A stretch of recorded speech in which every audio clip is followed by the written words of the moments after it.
여름 성경학교가 우리 초동부가 오늘까지 이렇게 진행이 되고, 또 청소년 부스가 이번 주 금요일부터 또 주일 우리가 돕고 있는 미자립 또 교회입니다. 장월 교회에서 또 주일 예배까지 드리고, 이분들 또 식사로 잘 섬겨드리고 다음 주일에는 그렇게 올 예정입니다.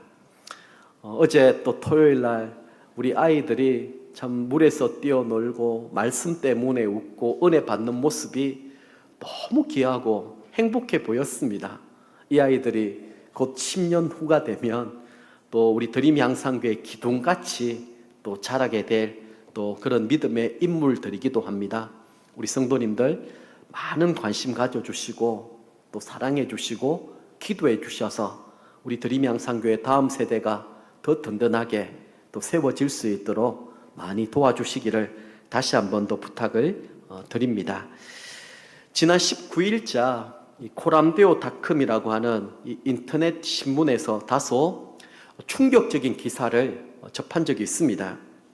기사글 제목이 무엇인가 하면 교회 출석자 4명 중 1명, 다른 종교에도 구원이 있다고 생각해입니다. 이 제목을 여러분 접했을 때 여러분의 생각은 어떻습니까? 어떤 마음이 드십니까?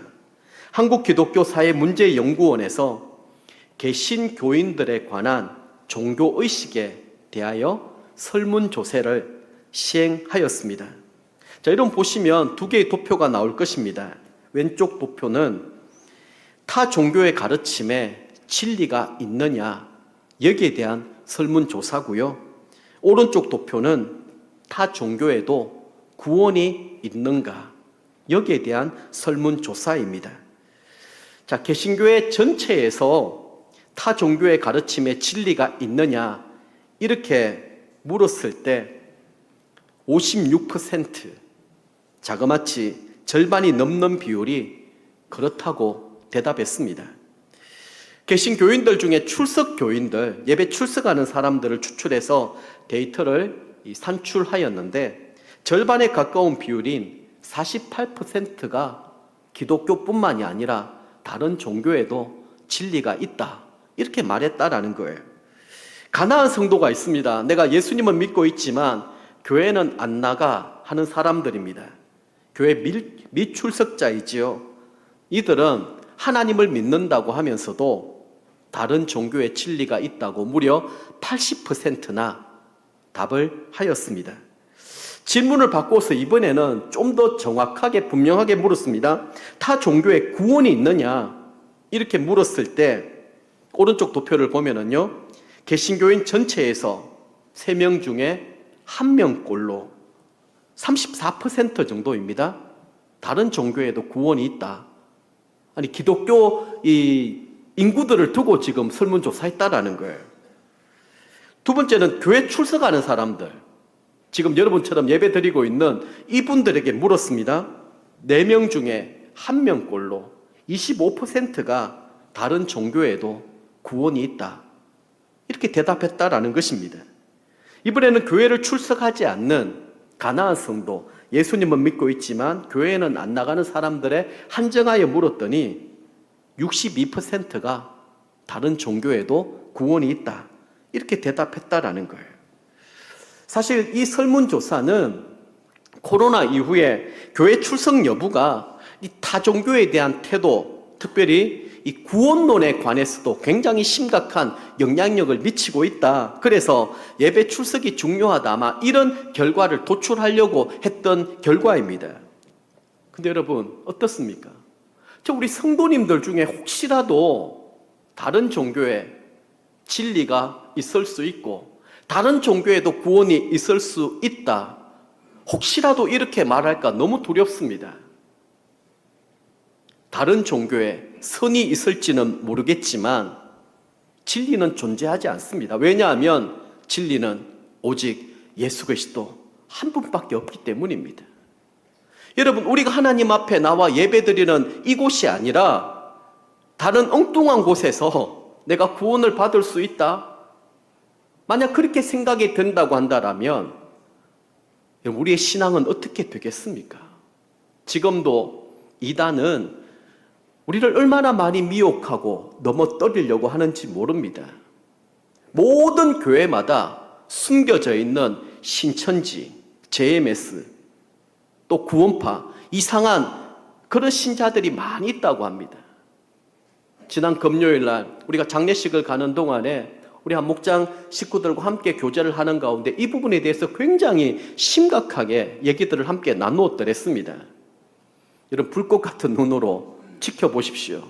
혹시 우리 주변에 신천지가 있는지, 그리고 또 JMS라든지 구원파라든지 우리 기독교 교단에서 분명하게 규정하고 있는 이단, 이 단체가 있다고 한다면 분명하게 우리는 경계해야 되고 진리를 우리는 지켜 나가야만 되는 것입니다.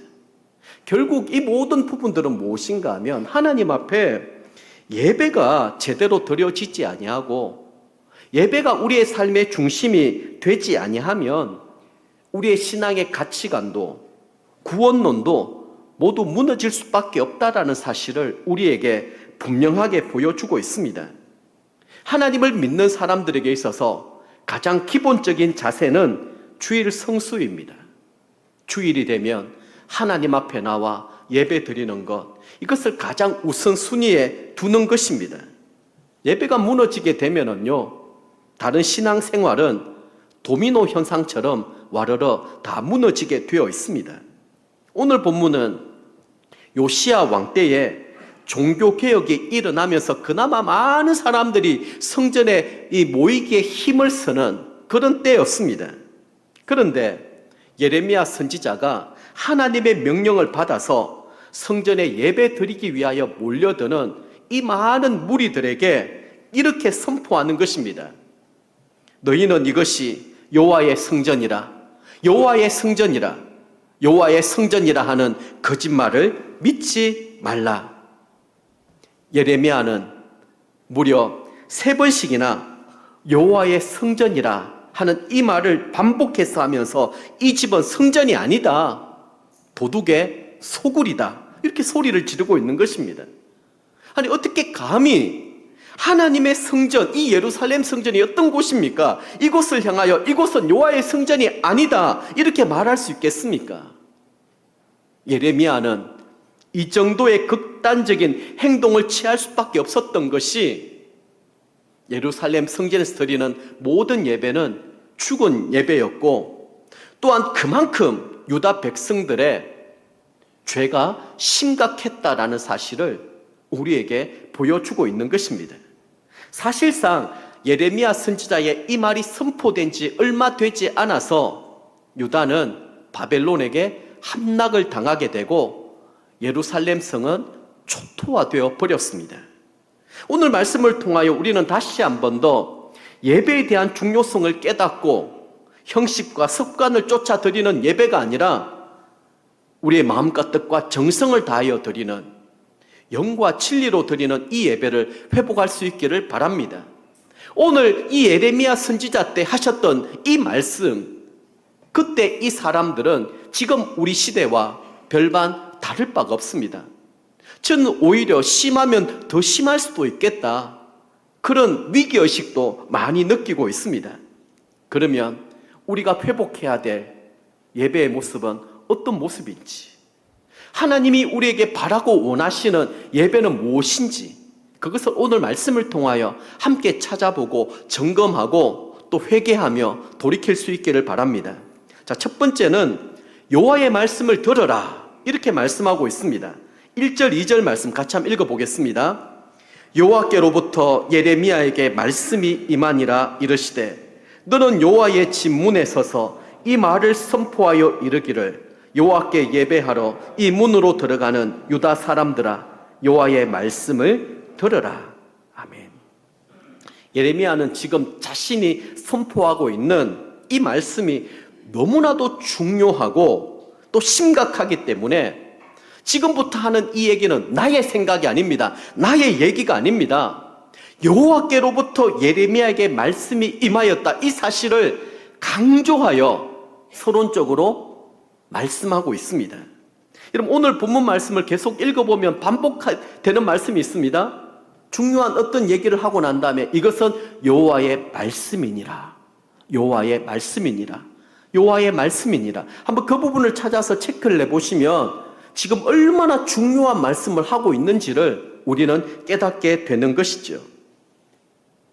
하나님이 예레미야에게 주신 말씀은 지금 눈에 보이는 이 성전은 거짓된 성전이라는 것입니다. 이 성전은 이미 죽은 성전이기 때문에 하나님께서 이들의 예배를 받으시지도 아니하시고 아무리 이곳에서 간절히 뜨겁게 기도해도 하나님이 그 기도에 응답하지 않으시겠다라는 것입니다. 예루살렘 성전이 왜 이렇게 변질되게 되었을까요? 그 안에 말씀이 없어졌고 성령님의 능력이 사라졌기 때문입니다. 결국 이 모든 원인은 유다 백성들의 죄로 말미암아 시작되었다라는 사실을 강조하여 말씀하고 있습니다. 자, 3절 말씀 한번 같이 읽어보겠습니다. 만군의 여호와 이스라엘의 하나님께서 이와 같이 말씀하시되 너희 길과 행위를 바르게 하라. 그리하면 내가 너희로 이곳에 살게 하리라. 아멘. 너희 길과 행위를 바르게 하라. 이 말씀은요, 지금 너희들이 예루살렘 성전에 드리는 이 예배가 중요한 것이 아니라 삶으로서의 예배가 더 중요하다라는 것입니다. 신앙생활보다 더 중요한 것은 생활신앙입니다. 삶의 현장 가운데 빛과 소금으로 살아가는 것, 내가 하나님을 두려워하고 경외하며 그곳에서 예배자의 삶을 살아가는 것, 하나님 그것을 말씀하고 계시는 것입니다. 원래 하나님의 이 성전은요, 어떤 성전입니까? 하나님을 두려워하고 경외하는 자들이 나와서 예배를 드리고 그 예배 가운데 주시는 그 말씀을 붙들고 변화받고 그리고 새 힘을 얻어서 세상을 변화시키고 그들에게 복음을 전거하는, 그것이 가장 이상적이고 정상적인 그리스도의 삶이지 않겠습니까? 그런데 이들은 예루살렘 성전에서 예배를 드리면서도 5절 6절 말씀을 보면 그렇게 살지 못했던 것입니다. 그래서 이웃에게 정의를 행하고 이방인과 고아와 과부를 압제하지 말고 성전에서 무죄한 피를 흘리지 말아야 참된 성전이 되는데 이들은 말씀 따로 그들의 삶이 따로였던 것입니다. 원래 여러분, 이 하나님의 성전은 하늘에 있는 성전의 모형으로 지어진 것입니다. 예루살렘 성전을 통하여 우리는 하나님의 성전을 볼 수 있어야 되고요, 마찬가지로 우리 드림양상교회를 통하여 하나님의 나라 천국을 맛볼 수 있어야만 되는 것입니다. 근데 중요한 사실은요, 이 성전이 하나님과 바른 관계로 연결되어 있기만 하면 이곳에서 드리는 모든 예배가 살아있는 예배가 됩니다. 그러면 우리의 영혼이 치료가 되고 회복됩니다. 예배를 통하여 우리는 새 힘과 능력을 공급받습니다. 그런데 하나님과의 관계가 깨어져 버리게 되면 어떻게 될까요? 모든 능력을 상실해버리는 죽은 예배가 되는 것입니다. 이것은 오늘날 우리 교회도 마찬가지로 적용될 수 있습니다. 교회 공동체가 하나님과 바른 관계가 딱 연결되어 있으면 하나님의 주권, 하나님의 통치가 온전히 실현되는 것입니다. 그럼 나타나는 특징이 성령님의 임재, 하나님의 영광입니다.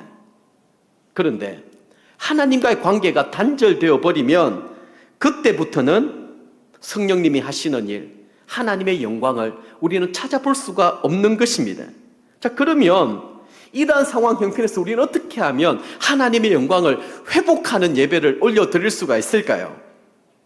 2절에 우리에게 이렇게 말씀하십니다. 여호와께 예배하러 이 문으로 들어가는 유다 사람들아, 여호와의 말씀을 들으라. 이들은 예배를 드린다고 하지만 제일 중요한 하나님의 말씀에 귀를 기울이지 않았다라는 것입니다. 교회가 살아있는 참된 성전이 되기 위해서 가장 중요한 일들은 말씀이 중심이 되어야 됩니다. 인간의 감정과 뜻, 그리고 인간의 소리들이 난무한 교회는요, 살아있는 것처럼 보이고 굉장히 역동적인 것처럼 보일는지 모르겠지만 실상은 죽은 교회입니다. 왜냐하면 그곳에는 하나님이 함께 하시지 않기 때문입니다. 그래서 교회는 하나님의 다스리심과 통치하시는 이 기준이 곧 하나님의 말씀이 되어야 되는 것이고, 우리는 그 말씀을 받을 때마다 두렵고 떨리는 마음으로 반응할 수 있어야 됩니다. 내 육신을 쳐서 성령님의 법에 복종시키는 것, 이것이 두렵고 떨리는 마음으로 하나님 말씀에 순종하는 삶입니다. 그래서 교회의 진정한 부흥은 어디에 있겠습니까? 목회자는 정말 두렵고 떨리는 마음으로 하나님의 말씀을 온전히 받아내는 것입니다. 그리고 그 말씀을 담대한 마음으로 온전하게 선포하였을 때에 그 말씀을 듣는 모든 성도들이 판단하고 평가하는 것이 아니라 그 말씀을 있는 그대로 받아들이고 온전하게 순종하고 실천할 때에 그곳에서 성령님의 역사와 하나님이 행하시는 놀라운 일들을 우리는 보게 되는 것입니다. 그러면 성령님의 감동이 각 사람에게 임하기 시작할 것입니다. 딱딱하게 굳어졌던 우리의 심령에 놀라운 변화가 시작되게 될 것입니다. 이전에는 말씀이 들려지지 않았습니다. 말씀에 감동이 없었습니다. 울림도 떨림도 없었습니다. 그런데 어느 순간에 성령님이 나의 상한 마음을 터치하기 시작하십니다. 말씀이 귀에 들리기 시작하는 것입니다. 말씀이 내 삶 속에서 요동을 치는 것입니다. 말씀대로 살고 싶어하는 욕망이 생기기 시작하는 것입니다. 그곳에 성령님의 임재가 일어나는 것이고, 비로소 우리는 하나님의 영광이 무엇인지를 보게 되는 것이죠. 그게 하나님이 통치하시는 나라, 하나님이 다스리시는 나라의 모습인 줄 믿습니다. 자, 두 번째는요, 거짓말을 믿지 말라. 또 이렇게 말씀하십니다. 4절 말씀 한번 같이 읽어보겠습니다. 너희는 이것이 여호와의 성전이라, 여호와의 성전이라, 여호와의 성전이라 하는 거짓말을 믿지 말라. 아멘. 하나님은 이곳이 여호와의 성전이라고 하는 거짓말 믿지 말라 3번씩이나 경고하였습니다. 그런데 유다 백성들은 오히려 이 거짓말을 믿고 더 의존하게 되었다라는 거예요. 그 거짓말이 무엇인가 하면, 당시 종교 지도자들은요, 다윗 언약으로 세워졌던 이 예루살렘 성은 절대로 무너질 수 없다. 그래서 이 예루살렘 성이 우리 가운데 있는 한 우리는 절대로 망하지 않을 것이다. 그렇게 사람들을 미혹시켰던 것입니다. 그러다 보니까 예레미야 선지자는 계속해서 예루살렘 성이 무너지게 될 것이다, 함락당하게 될 것이다, 그렇게 선포해도 도무지 그 말씀에 귀를 기울이지 않습니다. 듣고 싶은 것만 듣는 것입니다. 하나님이 약속하셨기 때문에 우리는 절대 망할 수 없다라는 것입니다. 위기의 순간에 이들은 하나님을 붙들고 의지하지는 아니하고 건물로서의 예루살렘, 이 성전만 붙들고 의지했다라는 것입니다. 이들의 생각에 하나님의 도성인 예루살렘 성전에 올라오기만 하면 안전과 축복을 보장받는 것처럼 그렇게 착각하며 믿고 있었던 것입니다. 이것은 지금 우리와도 똑같습니다. 주일날 교회 와서 예배드리기 때문에 나는 구원받을 수 있고 나는 천국 갈 수 있다, 모든 안전, 축복을 나는 보장받고 있다, 그렇게 생각하는 거하고 똑같습니다. 근데 중요한 것은 무엇인가 하면 이곳에서 성령님의 임재, 하나님의 영광을 내가 누리고 있느냐라는 거예요. 내가 죽은 예배를 드리고 있고 내가 살아있는 예배를 드리지 못하고 있다라고 한다면 그 예배는 아무런 의미가 없다라는 거예요. 이에 대하여 예레미야 선지자가 이렇게 말씀하십니다. 이러한 거짓말을 믿지도 말고 의지하지도 말아라. 이 예루살렘 성전에 있기 때문에 나는 구원받을 수 있다, 나는 이 축복받을 수 있다, 이 거짓말이라는 거예요. 자, 그 이유에 대해서 9절에 또 이렇게 말씀하십니다. 너희가 도둑질하며 살인하며 간음하며 거짓 맹세하며. 지금 예레미야가 지적하고 있는 이 죄 한번 여러분 체크해 보십시오. 도둑질, 살인, 간음, 거짓 맹세. 좀 익숙하지 않습니까? 많이 들어보지 않았습니까? 10계명의 6번째 계명부터 9번째 계명까지를 나열해 놓고 있는 것입니다. 아이들이 하나님을 사랑한다고 하고 하나님을 믿는다고 하면서도 제일 중요한 모세의 율법을 지금 어기고 있는 거예요. 그래서 여기에 대해서 양심의 가책을 전혀 누리지 못하고 있습니다. 얼마나 가정되고 위선적인 모습입니까? 그러면서 이들이 예루살렘 성전에 와서 어떻게 얘기하고 있습니까? 10절 말씀 보십시오. 이 집에 들어와서 우리가 구원을 얻었나이다. 도대체 이들이 말하고 생각하는 구원은 무엇입니까? 건물로서의 예루살렘 성전? 그것이 구원의 조건이 되는 것입니까? 입술로는 오직 여호와만을 섬기고 예배하겠다라고 말하는 이들이 진작 삶의 현장 가운데서는 온갖 죄악을 다 저지르고 있는 것입니다. 이후에 일어나는 그 죄에 대해서는 바알신을 섬기고요, 또 더 나아가서는 알지 못하는 신들을 섬겼다라는 거예요. 이것이 우상 숭배인 줄도 모르고 자기 신념에 따라 자기 욕심에 이끌려서 마음대로 살아왔다라는 것입니다.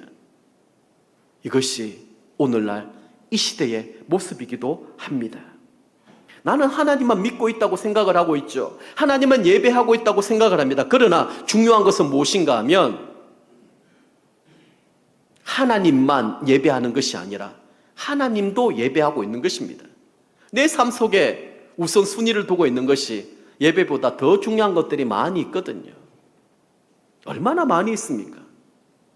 그러다 보니 주일에 드리는 이 예배는 늘 우선순위에서 밀려날 때가 많이 또 종종 있는 것입니다. 자, 그러다 보니까 이들은 하나님의 계명을 어기는데도 담대하게 어깁니다. 양심의 가책을 전혀 느끼지 못합니다.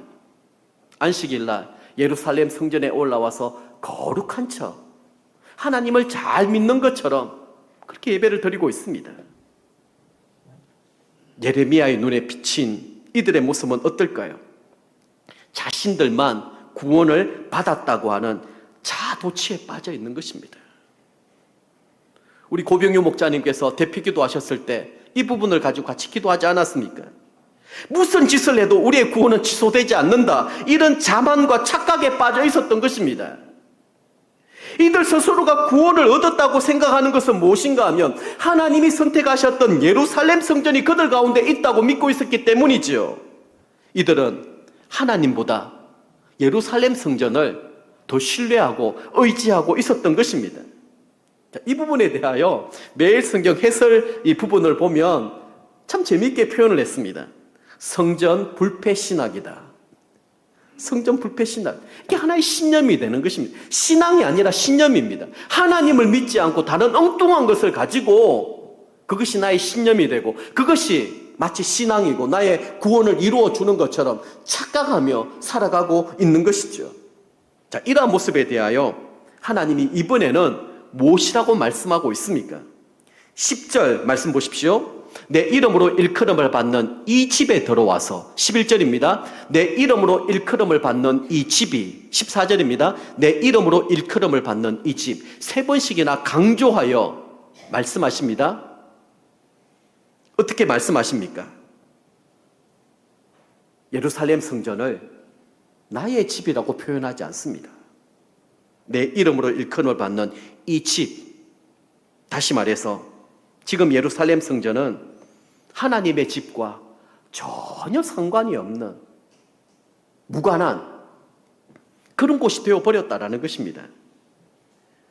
예루살렘 성전이 왜 이렇게 되었을까요? 유다 백성들이 말씀을 들으려고 하지도 아니하고 말씀대로 살고 싶어 하지도 않은 것입니다. 안식일이니까 그저 가서 한번 예배 드려준다, 그게 전부였습니다. 예배는 드리면서도 실제적인 삶의 현장에서는 아무런 효력이 나타나지 않습니다. 가서 시간만 때우고 오는 것입니다. 엉뚱한 생각을 하고 형식과 습관에만 쫓아서 한마디로 죽어있는 예배를 오랫동안 드렸던 것입니다. 그러면서 이 집에 왔기 때문에 자기들은 구원받은 백성이고 축복된 백성이다, 스스로 착각하고 있는 것입니다. 자, 그러면 도대체 유다 백성들이 왜 이렇게 타락하게 되었을까? 왜 예배가 이렇게 변질되게 되었을까? 왜 그들의 삶의 현장에서는 참된 예배자의 삶을 살지 못했을까? 좀 궁금하지 않습니까? 그 결정적인 이유가 있습니다. 그것은 이들이 하나님만 온전하게 섬기고 예배하지 못하였던 결정적인 이유가 있었는데, 그것이 바로 다른 이방 민족들과의 동맹이었습니다. 그 배경은 이렇습니다. 유다는 북쪽 이스라엘에 비하여 국력이 5분의 1 정도밖에 되지 않았습니다. 북이스라엘도 다른 나라의 침략을 막지 못하여 결국에는 아수르에게 무너져 내리지 않았습니까? 그러다 보니까 유다는 더 위기의식을 느끼게 된 것이죠. 어떻게 하든지 이 나라를 지켜야 되는데, 그래서 강대한 다른 나라들의 공격을 막아내기 위해서는 다른 나라와 동맹 관계를 구축하는 것밖에 없었습니다. 그러다 보니까 애굽 군대를 의지하고요, 애굽 나라를 의지하게 된 것입니다. 바벨론을 막아내기 위해서. 굉장히 현실적이고 합리적인 방안이었습니다. 그리고 자신들에게 도움이 되고 힘이 될 만한 것들이 있다고 한다면 다 타협하고 다 받아들이게 된 것입니다. 그런데 이렇게 다른 나라와의 이 군사 동맹이 결국에는 유다 백성들의 발목을 잡아버린 것입니다. 그 이유는 이렇습니다. 당시 나라들끼리 여러분 동맹을 맺으려고 하면은요, 서로의 신들을 공유하고 받아들이게끔 되어 있었습니다. 그래서 예루살렘에 다른 나라의 많은 신상들이 들어오기 시작했고요, 그들의 제사의식이 도용되기 시작한 것입니다.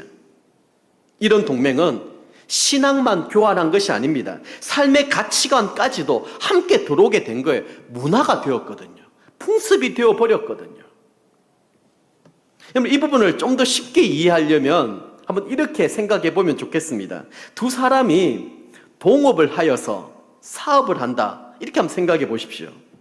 신앙이 다른 두 사람이 동업을 하게 되면 사업의 목적이나 방법, 스타일이 서로가 다른데 좀 여러분들 여러 가지 충돌이 일어나지 않겠습니까?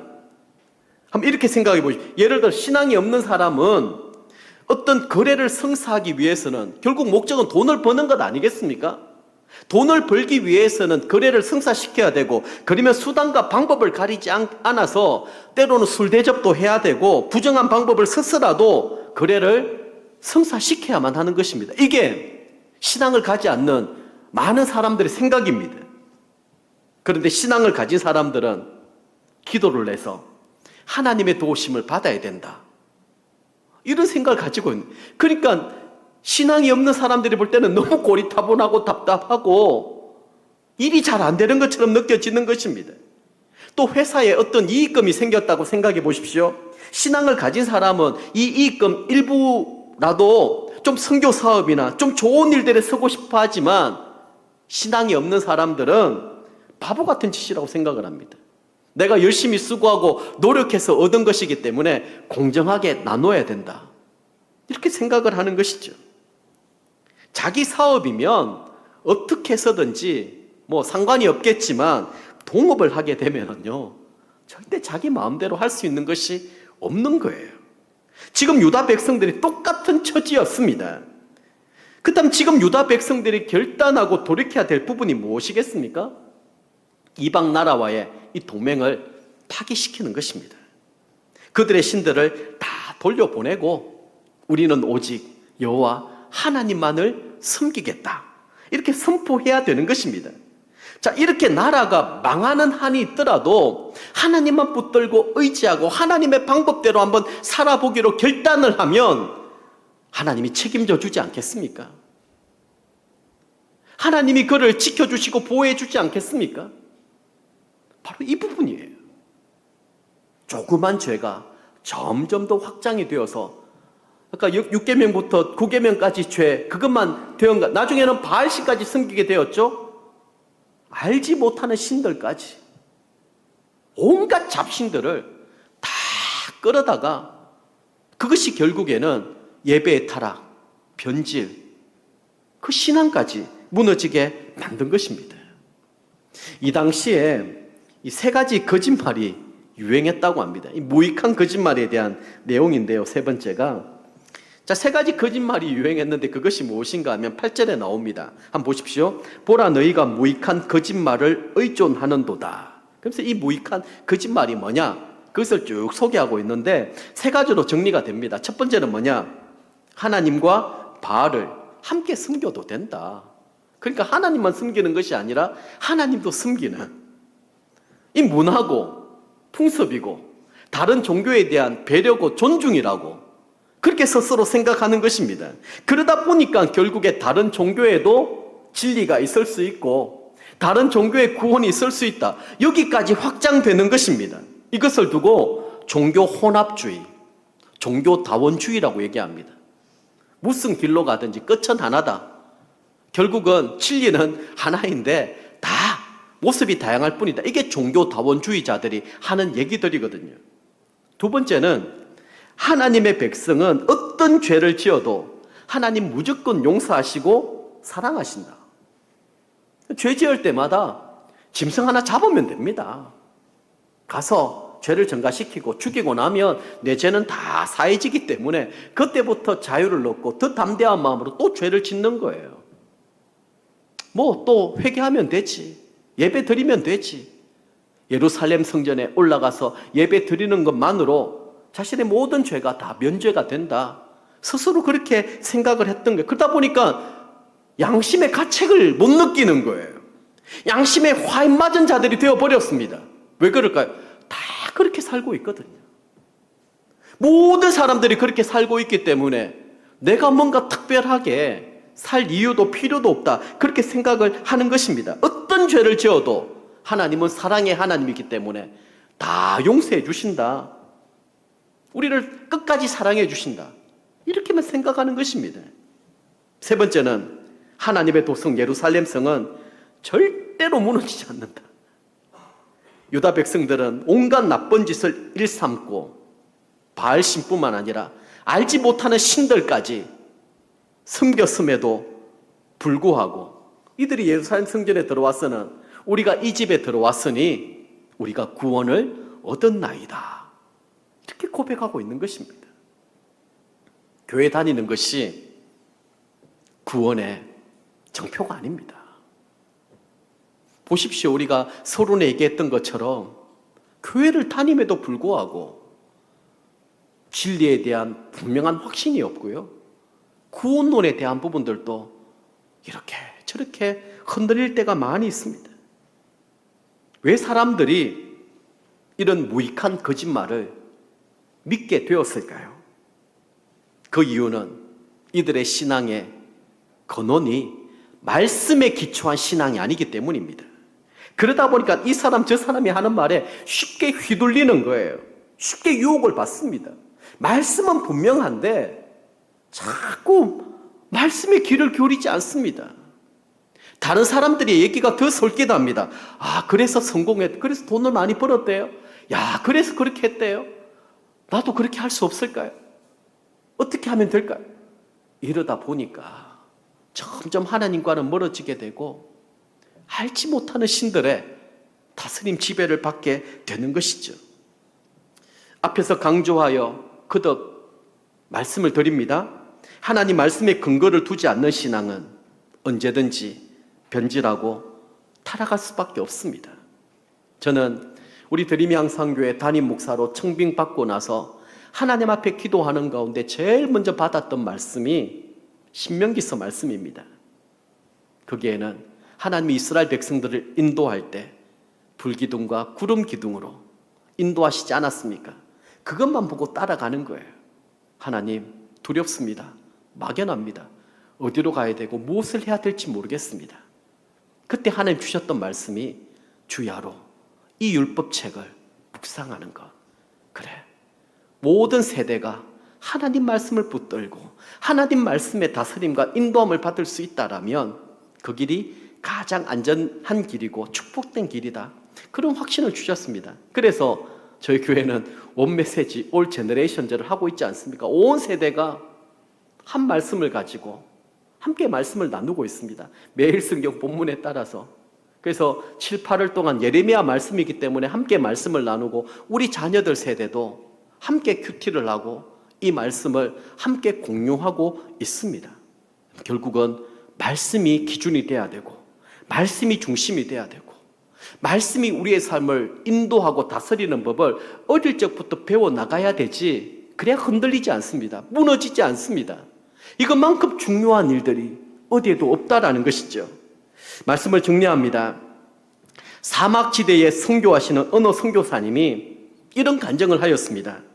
풀 한 폭이 없는 지대에 선교사님의 집에 있을 때요.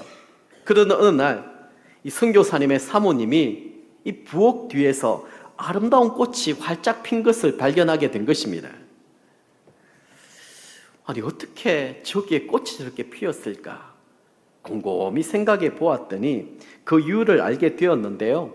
사모님은 이 밥을 먹고 설거지한 이 허들의 물을 뒷뜰에 있는 이 같은 장소에 반복해서 계속 부었다라는 거예요. 버리셨다라는 거예요. 늘 같은 장소에 물을 버리자 물기를 먹었던 이 토양이 바뀌기 시작한 것입니다.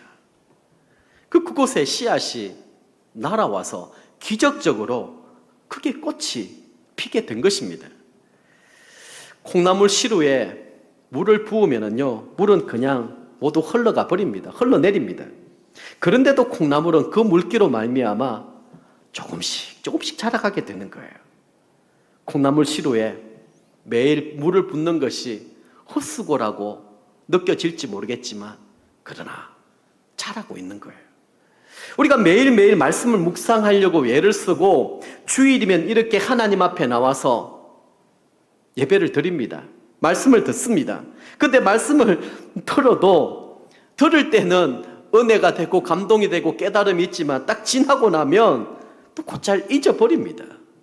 지난주 무슨 설교를 했는지 좀 기억하십니까? 저도 깜빡할 때가 많이 있습니다. 그런데도 꾸준하게 자리를 지키고 예배의 습관, 이 훈련이 다져지게 되면은요,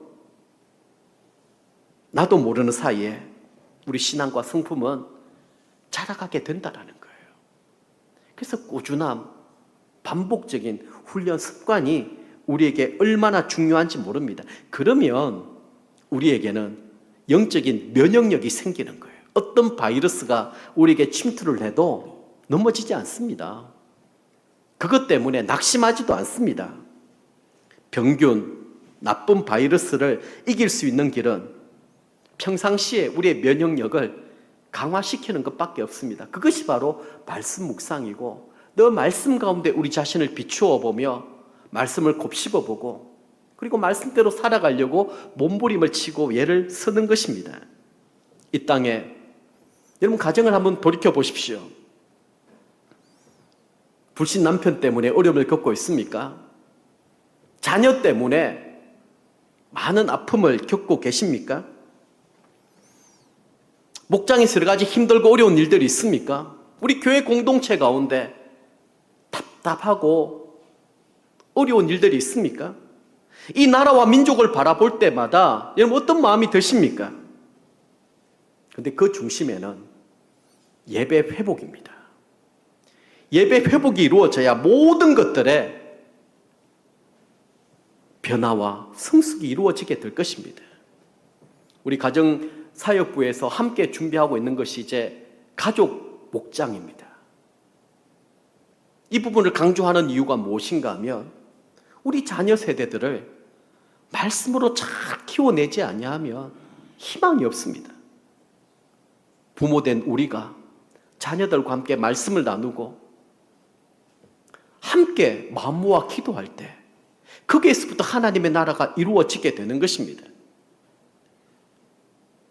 그래서 우리가 드리는 이 모든 예배가 성령님의 임재, 하나님의 영광이 충만한 예배가 되기 위해서는 지금까지 살펴보지 않았습니까? 인간 중심의 예배가 아니라 하나님 중심 예배로 회복되어야만 합니다. 인간의 말, 인간의 자랑, 그것으로 난무한 예배가 아니라 오직 하나님만 높임 받으시고 영광 받으시는 그런 예배가 되어야 됩니다. 예배는 나의 만족, 나의 기쁨을 위해서 드리는 것이 절대로 아닙니다. 오직 하나님께 기쁨이 되고 하나님께 만족이 되고 하나님께 영광이 되는 그런 예배를 우리가 올려드릴 수 있어야 된다는 것이죠. 하나님의 말씀이 선포될 때마다 나의 죄악이 햇볕 아래에서 작은 먼지까지도 낱낱이 모두 드러나는 것처럼 그것을 경험할 수 있어야 됩니다. 나의 죄악 앞에 통해 자복하는 마음, 이것이 우리 10년 가운데 불같이 일어날 수 있어야만 합니다.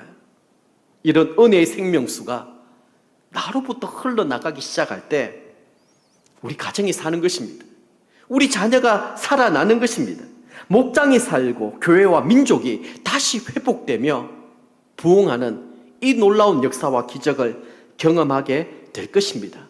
저와 여러분들이 다시 한 번 더 하나님 앞에 드리는 이 예배를 점검하고 삶의 예배자로서 하나님이 기뻐하시는 이 예배를 우리의 삶에 가장 우선순위로 두고 성령님의 인자의 영광을 우리가 풍성하게 누릴 수 있는 그런 복된 믿음의 걸음 다 걸으시기를 주님의 이름으로 간절히 축복합니다.